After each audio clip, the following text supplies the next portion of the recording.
Okay, guys, good morning. Welcome to the week ahead, the post-payrolls, post-ECB aftermath. What a dramatic week. And, you've got to just set your expectations correctly right at the outset this week. And the expectations are for movement dramatically less than what we saw last week. Last week was extraordinary, and you're certainly not going to get anything like the action because at least the scheduled news flow is, significantly less significant. So just bear that in mind as we go into this week. But let's just kind of pick through the main sort of takeaways from last week. And I think you pretty obviously you've got to start with this thing called the euro dollar. As we have one of the biggest moves in the history of this currency pair. So all about this. I'm not going to go back and talk about Draghi on Thursday, but I will talk about Draghi on Friday. Obviously, Thursday, the ECB under-delivered relative to what markets had expected. They cut the deposit rate by, what you might call the smallest amount possible, in that they cut it by just 10 basis points. They lengthened the QE program by the least amount that was expected, 6 months, and they did not increase the monthly pace of purchases, which is what some were hoping for. So it sticks at 60 billion. They did expand the pool of assets available by bringing in municipal bonds.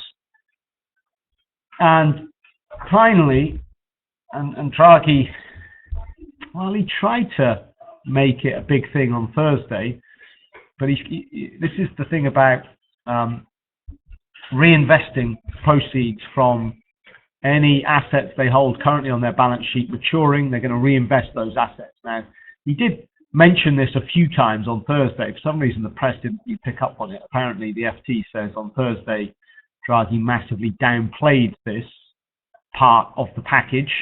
And then on Friday, he spoke in New York, and apparently, according to the FT, this is where he made more out of it, this reinvestment thing. I thought he actually quite a few times, he mentioned it sort of 3 or 4, not 5 times on Thursday. I don't know why. Perhaps everyone was so shocked because there was no increase to the pace of asset purchases on a monthly basis. The shock of that not happening meant that everything else that occurred was just minor detail. But let's just look on a 1-hour chart, because Draghi spoke on Friday, Friday night in New York, out of the bear pit that is Frankfurt.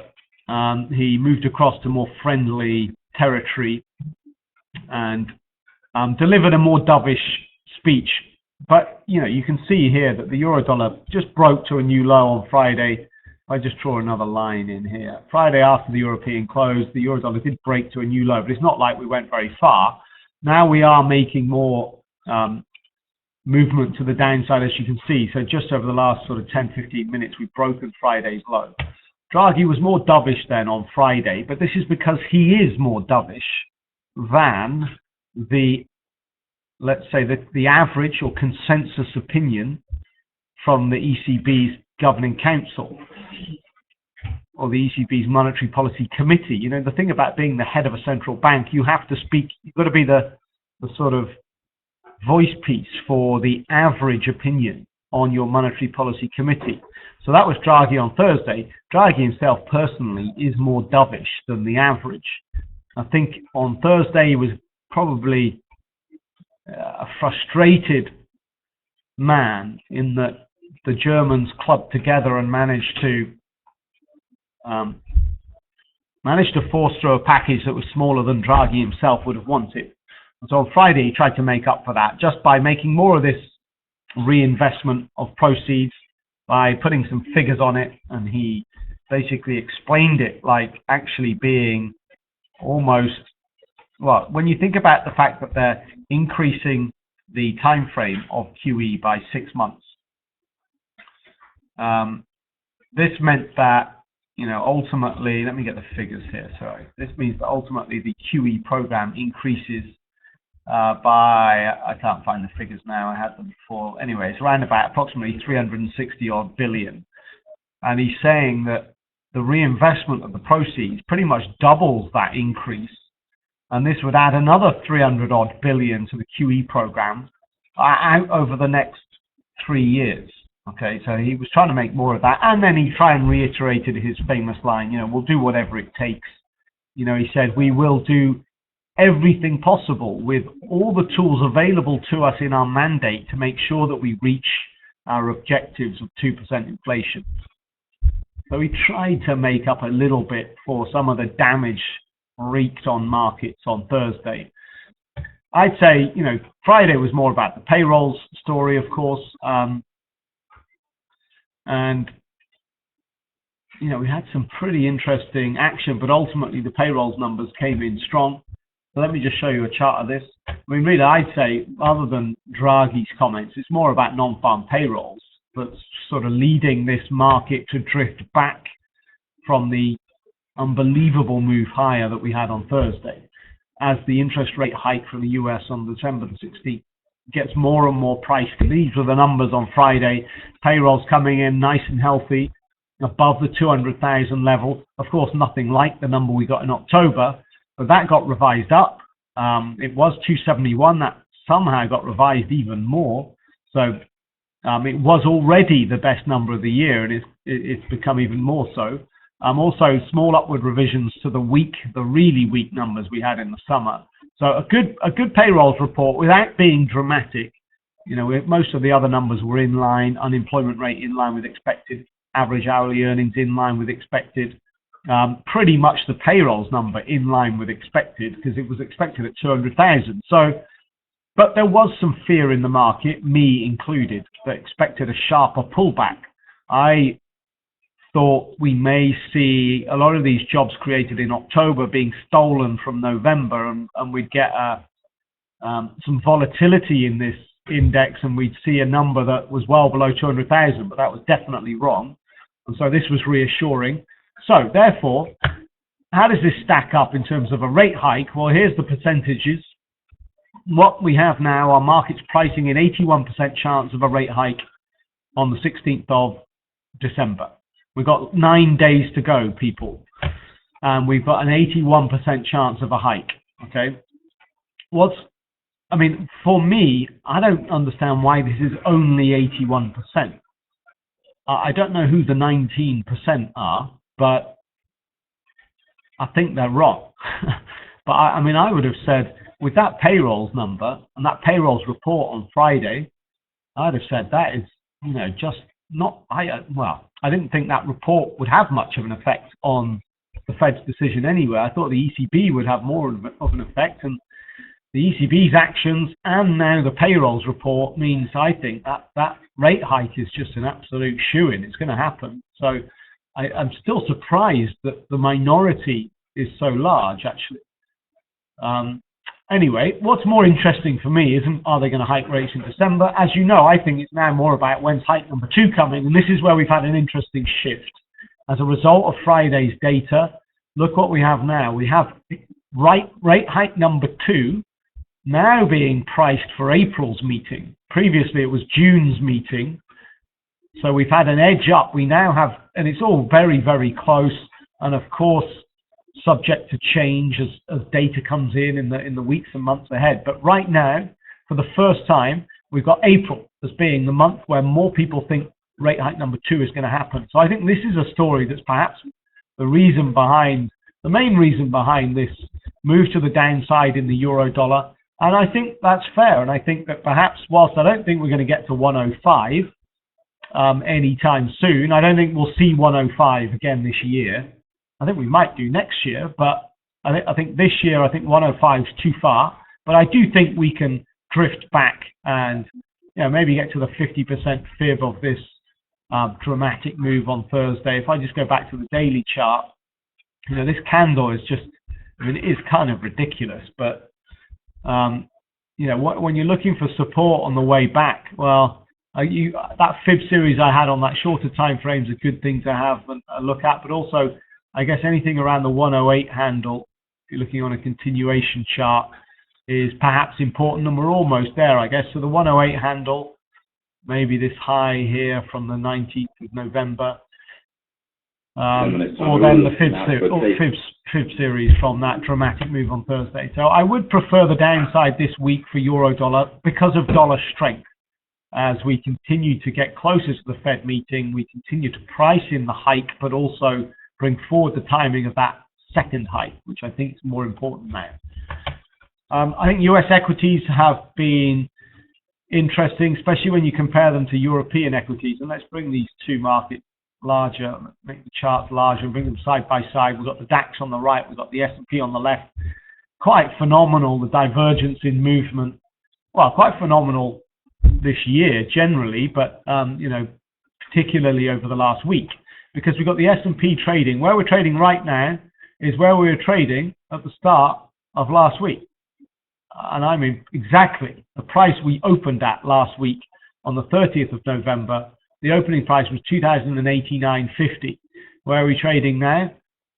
2 ticks above that. The S&P is trading at the same price we were at the start of last week. The DAX, well, that's trading just shy of 10,900 right now. Where were we at the start of last week? We opened the week at 11,280. So not far off, well, very approximately 400 points. So this is the big news in equities. You've had a big shift lower in Europe because of the fact that Draghi did not deliver. Yes, the S&P got dragged down with that, but ultimately the payrolls number did its job. I said on Friday, it's difficult to see a payrolls report that's going to allow the S&P to rally, except that's exactly what happened. The S&P closed 2% higher because we got that sweet spot where we got a payrolls report that was by and large in line with expectation, but slightly better. And so it's like, well, okay, yes, this means the rate hike is going to happen, but I said that it's not too good, it's not too strong that we're going to dramatically see the expectations of the trajectory of the Fed rate hiking cycle steepen. We have seen it minor steepening of those expectations, as I've just shown you on that chart, with April now being the month we're pricing in hike number 2, but it's so close. Let me just remind you of that. Look, it's so close. 42% think April we're going to get a rate hike, but whereas 37% think no.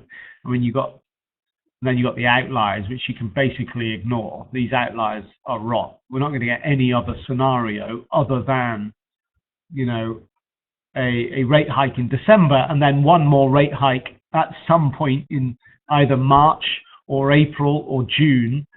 That's the kind of thought process at this stage. So we had a slight steepening of the rate hiking cycle expectations curve, if that makes sense, but not too dramatic. And so it basically meant the S&P was able to regain Thursday's European-led losses, but no more. So we haven't, it's not like we've rallied and carried on going. So even though it was a big update on a big update on Friday for the S&P, all that happened was we recovered Thursday's European-inspired losses. Okay, so I'd say we're still in this mode where the S&P is looking quite toppy. Anywhere around 2100, it's looking quite expensive.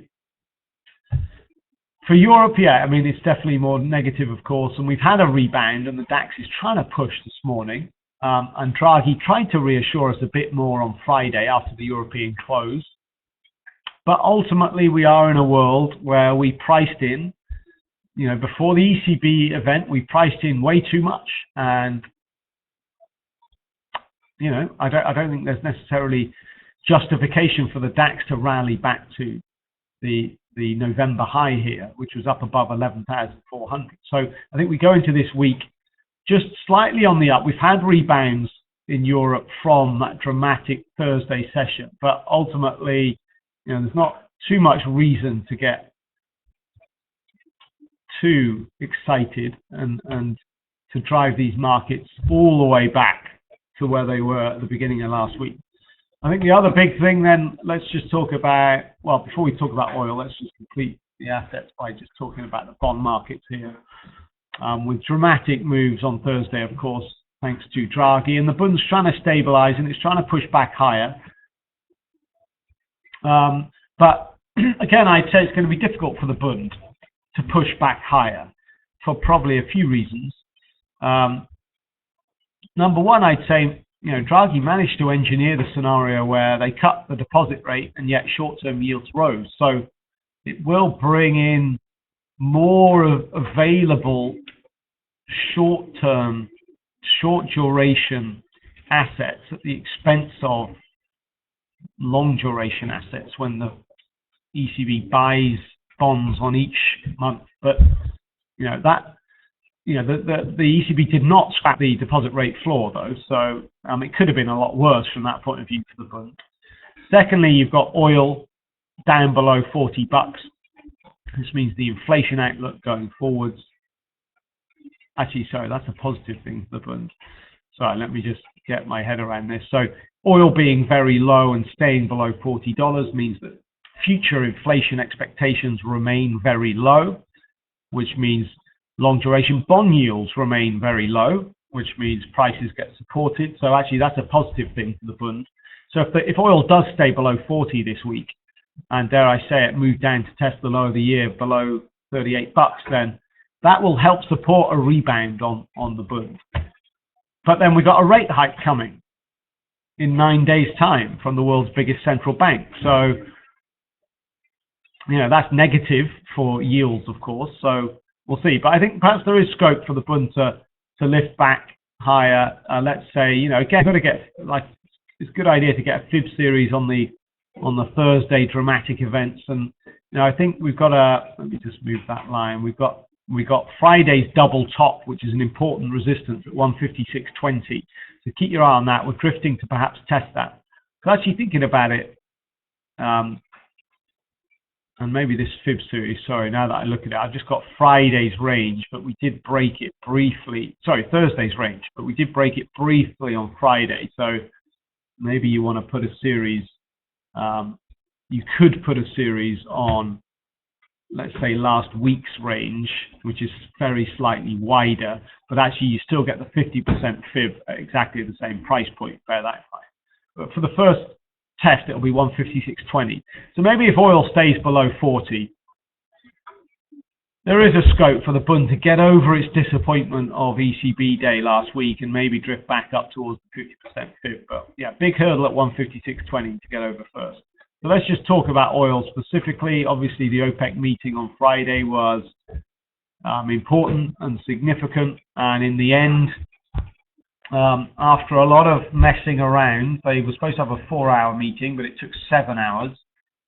And after a few misquotes, in the end, we got the official news that basically they're doing nothing. And it was pretty vague, I have to say, because there was no mention of their 30 million barrels a day ceiling. It's almost like they've scrapped that ceiling, and it's fair enough because they've been pumping oil at a rate higher than their self-imposed ceiling for about a decade, so it's kind of pointless anyway. But they did not refer to that ceiling at all, not once in the press conference, despite being asked about it several times. So it does seem like OPEC, for now, are content to pump oil at the same rate, which is actually 32 million barrels a day. Now, what's going to happen when Iran come back to the market, I don't know. Will we see Saudi back off a little bit or Iraq back off a little bit on their production or not? And if it's not, well, then this oversupply situation is going to get all the worse. And we're going to see the 37.75 low of the year tested. So technically, we're below $40. This is obviously important. As you can see, key barrier on the downside, mid-November. So technically, this market says we're going to trade down and test the low for the year. That's what the technicals say. The fundamentals wouldn't necessarily get in the way of that either.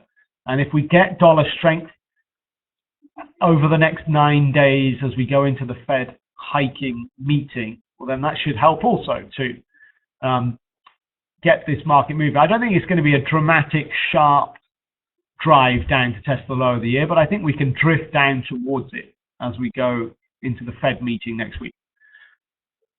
All right, let's just quickly finish with the calendar. It's always a quiet day, the day after payrolls on the data calendar. And you know, just check this out. We've basically got nothing of any interest. We've got Centix investor confidence from Europe at 9:30. You can ignore that. That's not important. You've got the Bank of Italy reporting on their balance sheet aggregates. That's not important. You've got the ECB's purchases of asset-backed securities and covered bonds announcement at 2:45. That's not important. Then you get some US labor market stuff here. These aren't important either. You can basically assume there's nothing on the data calendar at all. And that's normal for a Monday after payrolls Friday. So it will mean the momentum in these markets is dramatically lower than it was at the back end of last week. Fed speak, we've got Bullard, who actually, he was scheduled to already speak. He spoke a hell of a lot last week anyway. We've had a lot from Bullard recently, and so he's not going to say anything other than his normal stuff, which is we're going to hike rates. So there really is basically nothing on the calendar here today. So be quiet. That means, you know, set your expectations in terms of profit expectations. That means set them at modest levels. Patience are going to be key. And you've really got to get last week out of your head. You know, the momentum and the sharp, dramatic movement, it's not going to happen today. Don't stick on trades and think, you know, we've got 50 tick trade here, you know, in minutes. It's just not going to happen. On days like this, if you can nick a few small trades here or there, then great. But anything more than that is probably not likely, you know, outside of surprise news events, of course. Just looking at the calendar for the week, you know, we do have data. It is a slow week for data generally compared to last week, but last week was an absolute exception. We've got some UK housing figures, manufacturing and industrial production figures tomorrow. We've got Europe revising their Q3 GDP data as well. Some JOLTS job openings and IBD tip economic optimism numbers out of the US. We've got Chinese inflation data at the get-go on Wednesday. Machine tool orders from Japan. We get wholesale inventories and crude oil inventories as usual. We get T-note auction on Wednesday as well. Just scrolling down here, what else have we got? Going into Thursday, we've got Bank of England Day, as well as UK trade balance data. We've got Chinese data coming down as well. In the US, we've got jobless claims as normal, import price numbers. We've got Weidman talking. Weidman, after the meeting on Thursday, basically said, I didn't think we needed a package. Never mind, you know, Draghi complaining, or not complaining, but obviously being frustrated about the small size of it. Well, Weidman didn't want one at all. So he's talking again on Thursday. And then into the end of the week, Friday's definitely the big day for US data, where we'll get retail sales figures, the highlight of the week from a US data point of view, without a doubt. We'll get the Thanksgiving month retail sales numbers. We'll also get core PPI data. We also get the consumer sentiment number, preliminary number for December, so these are all important. We get also Chinese industrial production that's coming out over the weekend. So that's kind of the week as a whole. From a US data point of view, it's pretty much nothing until Friday, I'm afraid, when we do get some really important data. Okay, that's it. I'm going to let you get on with it. We've got, you know, stocks trying to push higher this morning, trying to be resilient. Check out the euro dollar, which is just testing that July low now. So we have, you know, taken a break below Friday's low here. So you're getting a bit of dollar strength. You're getting a bit of equity market resilience, but the Bund is tracked on and still testing this double top from Friday's session.